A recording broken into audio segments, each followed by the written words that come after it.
Hi guys! Eto, namasyal kami. So, napag-isipan naming kumanta sa KTV, sa mga kwantong, mga ganyan. So, ganyan nga ginawa namin. Namili muna kami ng songs. So, ayan si jowa ko. Namili siya ng songs dyan. Dahil hirap siyang mamili ng isa pa niyang kanta. So, ginawa niya, nagsisearch pa siya sa Facebook. Ay, sa YouTube na rin. Sa YouTube pa.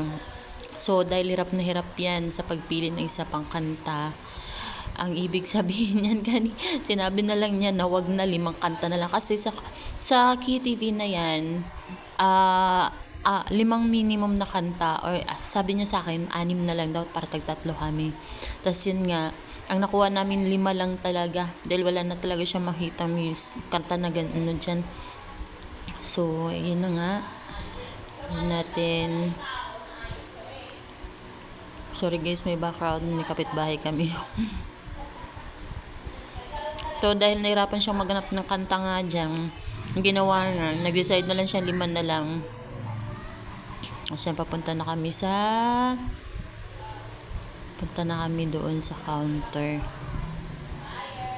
Kasi wala na talaga siyang mahanap na kanta eh. Yan, pumunta na kami doon. Dahil sa pagbabayad din naman, kailangan ng ID. Mag-iiwan kami ng ID. Yan. Lapis na nga lang binigay sa amin kasi ayaw nang gumana ng ballpen kanina. So yun, nagbigay kami ng ID dyan. Pinapasulat siya.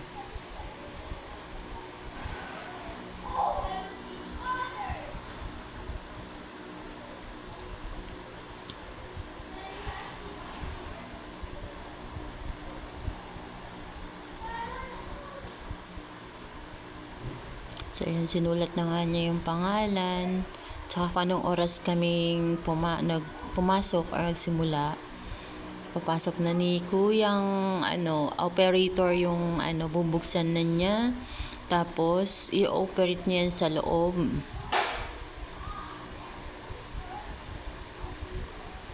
Excited yarn. Excited kumanta. So, ayan na nga. Ayan na si kuya. So, bubuksan na niya. Matagal na namin pinaplano ang kumanta sa ganyan. Ngayon, nagawan din namin ng kulay. Nabigyang kulay din yung plano na yan. Excited pa nga yung isang yan na.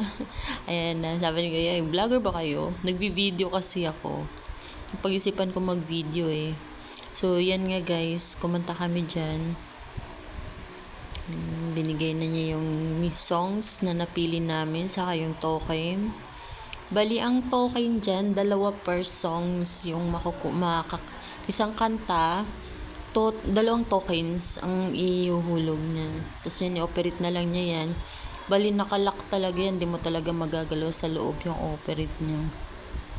Nabibiruan yan, 2 yan.